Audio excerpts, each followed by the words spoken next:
Okay, so I'm going to do a series on codependency. And for the first part, I want to talk about my life before and after doing CoDA. And then I'm going to do other videos where I'm going to comment on some other YouTubers. I'm going to show you how to sign up for a CoDA group and get involved in the CoDA group and the 3 different types of CoDA groups. And I might go into more specific details in another video on like breaking down what the 12 steps are. What I want to do with this video series is actually just help to demystify some things and hopefully make it less scary for people to actually jump in and try it. And I hope that it's, yeah, demystifies people. I hope on some level it inspires people. Wouldn't it be great if everyone who's suffering finds a CoDA group, works the steps, and gets out of, it recovers from the codependency and recovers from the pain of whatever one or many relationships that have happened in their life. Wouldn't that be amazing? Wouldn't that be incredible? The thing is that you can do it. It is totally, totally, totally doable. It happened for Mike, from the one thing that heals BPD and NPD abuse. He healed using it. I took a year before I went and did it, and then I healed. I swear, within 4 to 8 weeks, I was like, what the fuck? I'm okay. After I had all this obsession, this heartbreak, the first date I was on with my ex, I was in love with her. I knew that this was the one. I was so happy. She was in therapy as well. We had this electric, incredible dynamic. And of course, it went abusive, the heartbreak, the pain. I got the final discard. Well, the final-ish discard was on my birthday, after I'd said, I don't even want to see you on my birthday because we're already broken up and I don't want to get rejected again. She said, I promise you, I won't do that. And of course, no one here is surprised, because if you've been in this relationship, this kind of shit is normal. And I got dumped on my birthday. Oh, what pain. And the argument we were in was why I'm such a shitty human being. And the story that was related to it was so distorted that we were arguing. In order for me to win at this, we had to argue about reality, and we couldn't agree on reality. And us not being able to agree on reality was the final straw for her of how toxic and I need to be in anger management. And it was over. And I was heartbroken. I was so fucked up. And then at that point I was begging, I'll do anything. I'll be whatever you want me to be. Just be together. You're right. I'll accept your reality. Insanity. She didn't let me accept the reality. We still slept over. We still had sex that night afterwards, and she left the next day. That was the last time we ever met in person. My nightmare, the obsessive thoughts afterwards. I hate her. She's evil. She's horrible. She's terrible. Is she with someone? Did she leave me for someone else? Did she cheat on me? Remembering all this stuff, the resentment of the abuse. She did this, then she did that, then she did that. Calling friends. Do you know what she did? Do you know what happened? Friends saying, hey, man, it's a blessing. It's so good you're out of this relationship. Me going, God, if only on my birthday I just accepted a reality and we hadn't, if only, 6 months in, if I'd set up these good boundaries, it wouldn't have turned abusive. Oh, if only, during the height of the love bombing, I just broken up with her, then she would be obsessed with me forever and I wouldn't be the one obsessed. What's she doing now? What's she saying to the friends? Is she bad mouthing me? Oh, I bet she's bad mouthing me. I bet she's saying this, this, and this, and this. Let me jump on this forum. I need to jump on a forum and I need to read a story similar to mine. And it's going to tell me that she's really awful. Oh my God, let me go into one of Mike's videos. Oh, Mike, thank you so much. You're allowing me to accept that she's mentally ill. I feel calm now. Okay, it's okay. This is a bad relationship. Oh my God, but I love her and I miss her. And what if this? And oh, what a bitch. And she did this and this. And hey, yeah, yeah, yeah. Hey, other friend I haven't told the story to. Guess what? Blah, blah, blah, blah, blah. Did you hear this? 3 hours later, you're still listening to my crazy story, right? She's crazy, not me, right? That was before CoDA. And within 2 months, All of that was gone.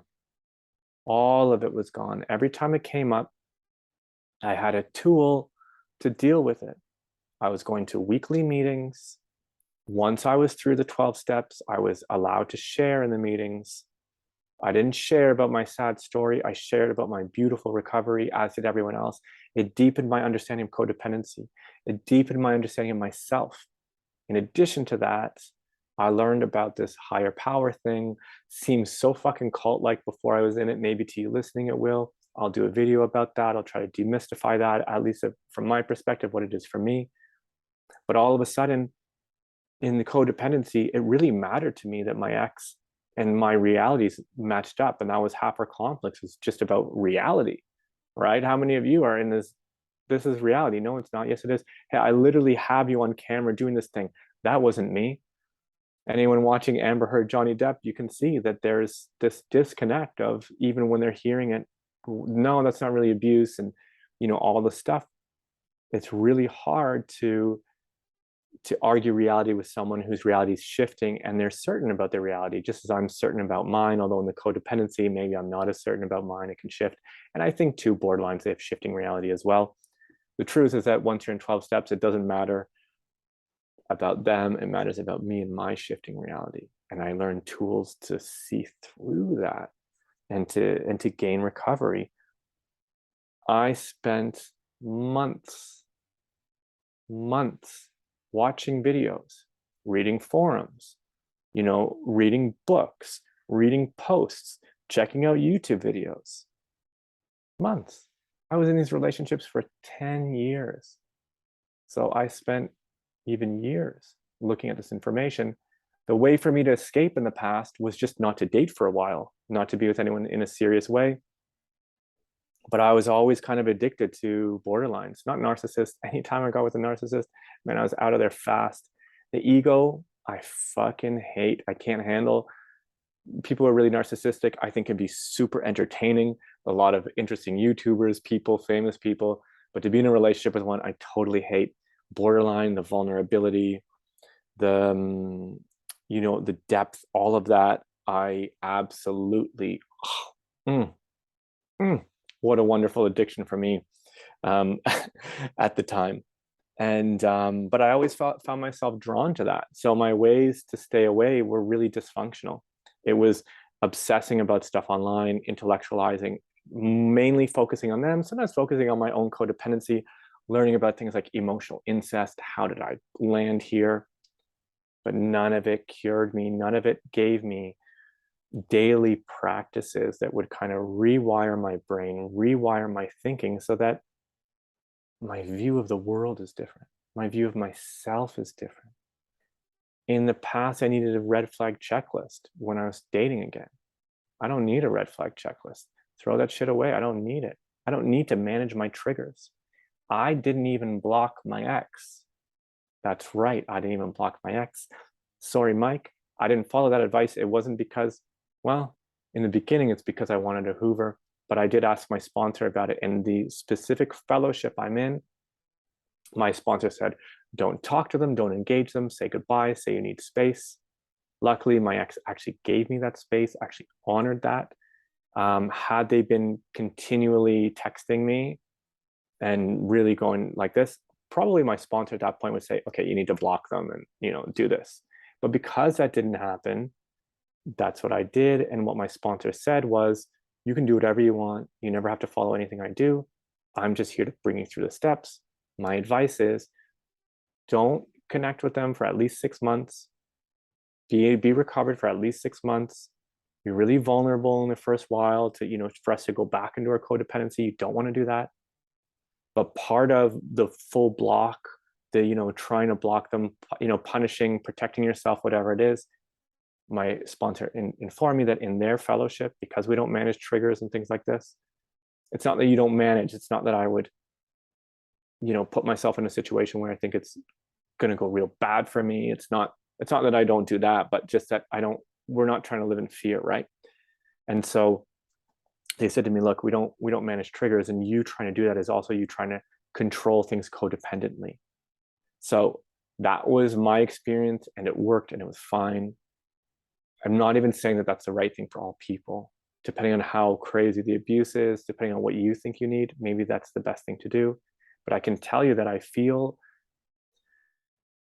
really strong that I actually didn't do no contact. It actually makes me feel really strong, and I don't wish for a Hoover. So this isn't like, oh, knock, knock, knock. Hey, yeah. Like, I don't want a Hoover. I don't want to have sex with them again. I don't want any of these things. I really feel liberated. And in terms of with her, I don't really know who she is. To be honest with you, there's so much contradiction that happens, so many different opinions. I work through my own projections. It doesn't matter to me that her reality was always shifting. I mean, it matters in that if I were to imagine re-engaging, I don't really know who I'm engaging with. I know that that she can split. She can be really hurtful and abusive to me. That's not the kind of person I want to have in my life. It's not to say that if I meet someone else who's borderline, or like, and maybe they're a friend or a colleague or an acquaintance, I'm not going to reject that person outright. I don't need to manage the trigger. But what I know, because I understand my own projections, I understand my vulnerabilities, is if I overly emotionally engage with that person, especially sexually, that can start that cycle again for me. That can start that codependent cycle again for me. I understand that. I understand that because a few months ago, 2 exes ago, and I reconnected, and we hung out a couple times. And guess what? I thought I was totally fine. I've been over them for a long time, for a couple of years. I'm in CoDA, like, I'm working with a spot, like, hey, everything should be fine.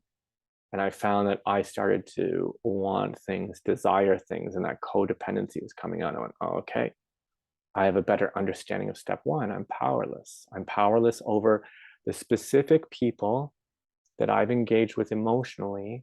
I'm powerless towards them. And if I'm not able to keep some kind of emotional boundary or whatever the hell it is,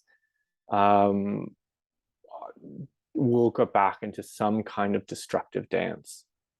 And because I'm in recovery, because I'm recovered, because I have this new, relationship with a higher power and this sort of thing, I just don't want that in my life.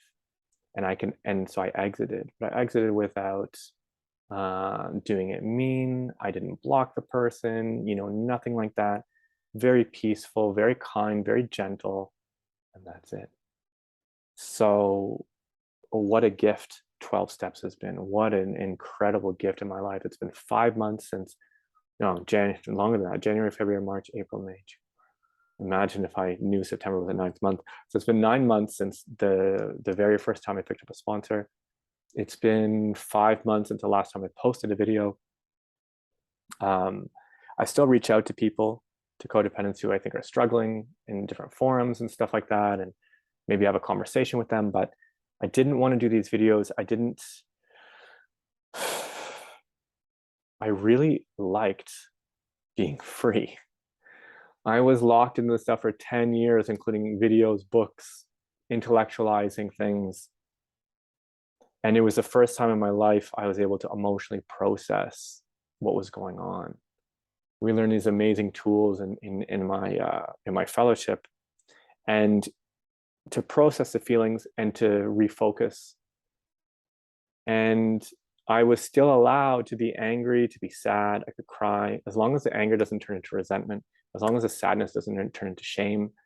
And I was allowed to have knowledge that this person can damage me, but as long as it doesn't turn into a big fear, then I can have all those feelings. And if it does turn into fear, and I do feel fear, then I have a way to like manage that as well. So it gave me these wonderful tools that when I found myself kind of in that dynamic, again, I had enough wherewithal to say, okay, no, not for me. My life's improved so much.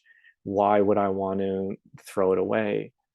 And yeah, it's really nice. So if you want that healing, 12 steps may work for you. Now, in my fellowship, we say that there's certain people who need 12 steps, and it's the only way we're going to heal. And there's other people that don't. that can do therapy, cured. Read a book, cured. Have a realization, cured. Like there's some people who are not what we call chronic codependents. The chronic, the codependency isn't our main problem. The main problem I have isn't codependency. The main problem I have is an obsessive mind and a lack of spiritual connection. I have a lack of ways to manage shame, fear, and resentment. And then these kind of rule my life. And because I'm not managing these things well, I'm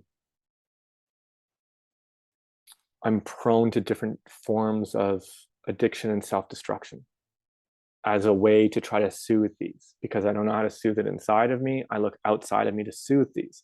So I look for a relationship to soothe these. I could look towards drugs and alcohol or other destructive behaviors. So 12 steps, if your life is, if you're engaged in a number of self-destructive behaviors or substances and you really feel powerless to it, the 12-step program can help. We have the perspective that it is, that nothing in the world could bring us to some kind of sanity. So we needed like extraterrestrial, and not really an ET, but you know, we needed a higher power. We needed something outside of ourselves that was so huge in order to bring us to some kind of sanity. For me, it worked. I went into the program agnostic. I've never been religious. I'm reading a, you know, when you read the 12-step book, it has the G word everywhere. It's God everywhere. I was raised to be really skeptical, to dislike this word. But I was so desperate for healing, and I thought, fuck it, I'll try anything. And so I did, and it's worked. And I want to share this with you to help to demystify that kind of thing. So the different videos I think I'm going to do, I'm going to talk about before and after codependency. Maybe this video's already covered it, so maybe I don't know if I'll do another one on it, but my life's totally fucking different before and after. I'm going to do one talking about 12-step groups, what the different ones are, how to sign up. I think I'll demystify also the 12 steps, like what they are. And I'm going to do some commenting on a couple of the YouTubers, but I want to keep, you know, whatever videos I choose to post in the future, I really want to have a focus around the codependency in us and how we heal. I'm so thankful, so thankful for Mike's channel. The one thing that healed BPD and NPD abuse, that, you know, it took a long time until I followed what he did, but finally when I did, you know, amazing. Life is but a dream. Like, life's great, and I have really nice relationships in my life right now, friendships, romantic relationships. I feel a kind of peace. It's not every day is perfect. I have bad days. I have days when I can be full of resentment. I can still even have a resentment towards my ex come up, but I have a tool to go through it. So it's not like it never comes up again or whatever. But I think it's the same thing with anything in my life. I can look back at something that happened when I was 10 and relive that resentment, right? Like, I can do that with anything. So, but it's more normal in that way, right? It's not obsessive. It's more normal, like, you know, you could have a memory of something and be angry about it for a bit, but I have a tool now to process that, where I look, where I break my projection and I gain power, and then I do some kind of service. It's totally crazy, in that it works. So I'm going to stop this video now, and I'm going to do the next one.